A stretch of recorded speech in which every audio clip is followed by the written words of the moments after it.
اعوذ باللہ من الشیطان الرجیم بسم اللہ الرحمن الرحیم انما یرید اللہ لیذھب عنکم الرجس اہل البیت ویطہرکم تطہیرا اللہم صلی علی محمد وآل محمد وعجل فرجہم۔ السلام علیکم ورحمۃ اللہ وبرکاتہ۔ اکثر مومنین مجھ سے یہ سوال کرتے ہیں کہ نذیر بھائی آپ نے پتھروں پہ جو ہے وہ بہترین سیریز آپ نے بنائی اور بہترین جو ہے ویڈیوز آپ نے جو ہے وہ اپلوڈ کی، تو کیا محمد وآل محمد جو ہے وہ یہ پتھر یہ انگوٹھیاں کیا پہنتے تھے؟ تو جی جواب یہ ہے بالکل۔ چونکہ ایام سیدہ ہیں، پاک بی بی کے ایام چل رہے ہیں اور ہم پاک بی بی کے فضائل جو ہے وہ چند ایک پیش کر رہے ہیں، تو سمندر میں ایک قطرے کی مانند ہوں میں، تو ان کے فضائل تو یا تو صرف اللہ جانتا ہے یا یہ خود جانتے ہیں۔ تو آج میں آپ کی بارگاہ میں ایک چھوٹا سا ایک واقعہ پیش کر رہا ہوں، ایک معجزہ میں پیش کر رہا ہوں۔ ایک دن سیدہ کونین سیدہ فاطمہ زہرا سلام اللہ علیہا مخدومہ کونین نے اپنے بابا نبیوں کے سلطان واللیل کے زلف والا والشمس کے چہرے والا والقمر کی پیشانی والا زلف جس کی واللیل اذا سجا پلکے جس کی واللیل اذا یغشا، آنکھوں میں سرما جن کے حتی مع البصر، لعاب دہن جن کا انا اطعمناک الکوثر، صراط جس کی صراط مستقیم، عبادت جن کی الحمدللہ رب العالمین، سچائی جن کی کون مع الصادقین جو خود وما ارسلناک الا رحمۃ للعالمین۔ نبیوں کے سلطان نے اپنے بابا سے کہا کہ یا رسول اللہ، میرے پاک بابا، میرا دل ہے کہ آپ مجھے کوئی انگوٹھی دیں، رنگ دیں، انگوٹھی دیں۔ تو نبیوں کے سلطان نے فرمایا کہ سیدہ، آپ خداوند کریم جن کی آپ کنیز ہیں، آپ ان سے طلب کریں۔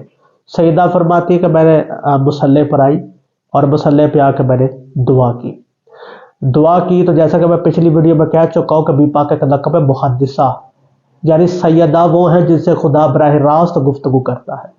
تو جیسے ہی سیدہ فاطمہ زہرا سلام اللہ علیہا مصلی پہ دعا مانگتی ہیں تو خداوند متعال کا یہ حکم آتا ہے کہ اے میری پاک بی بی، اے میری مخدومہ، اے پایا عرش پہ میری تسبیح کرنے والی آدم کی خلقت سے پہلے، آپ اپنا مصلی اٹھائیں، نیچے آپ کا تحفہ جو ہے وہ موجود ہے۔ سیدہ نے نماز مکمل کی تو جیسے ہی وہ مصلی کا ایک کونا اٹھایا تو نیچے یاقوت کی ایک انگوٹھی جو ہے وہ پڑی ہوئی تھی۔ سیدہ نے اٹھائی، سیدہ نے دیکھی، سیدہ بہت خوش ہوئی اور اپنے بابا کو دکھائی۔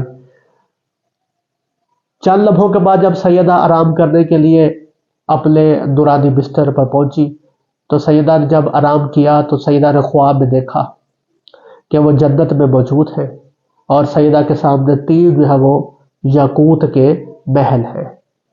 تو سیدہ نے جب وہ یاقوت کے تین محلوں کو دیکھا تو بی پاک فاطمہ زہرا سلام اللہ علیہا کو آواز آئی، ایک ندا آئی، اے سیدہ یہ محل آپ کے ہیں۔ جب ان تین محلوں میں سے سیدہ ایک محل میں گئی تو سیدہ نے دیکھا کہ ایک بہت ہی خوبصورت جو ہے وہ کرسی پڑی ہوئی ہے، ایک چوپائی پڑی ہوئی ہے جس کے صرف تین پائے ہیں، ایک اس کا پایا جو ہے وہ ٹوٹا ہوا ہے۔ تو سیدہ نے عرض کی کہ اے بار الہ، اس کا ایک پایا ٹوٹا کیوں ہوا ہے؟ تو آواز آئی کہ یہ وہی انگوٹھی ہے کہ جو آپ کو ہم نے تحفے میں دی ہے۔ تو جب نیند سے بیدار ہوئی تو سیدہ نے اپنے بابا سے عرض کی کہ بابا جان، میں نے اس طرح خواب دیکھا ہے۔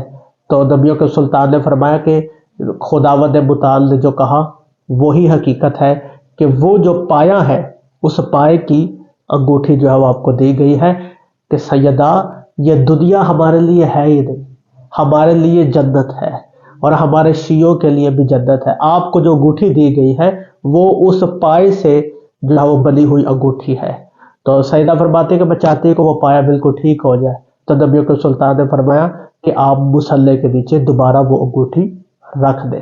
سیدہ نے جب دوبارہ انگوٹھی مصلی کے نیچے رکھی اور سیدہ نے نماز جو ہے مکمل کی، نماز مکمل کرنے کے لیے دوبارہ جب اپنے نورانی بستر پہ آئی تو سیدہ نے خواب میں دیکھا کہ وہ کرسی تھی، وہ جو اس کرسی کا جو پایا تھا وہ بالکل ٹھیک تھا۔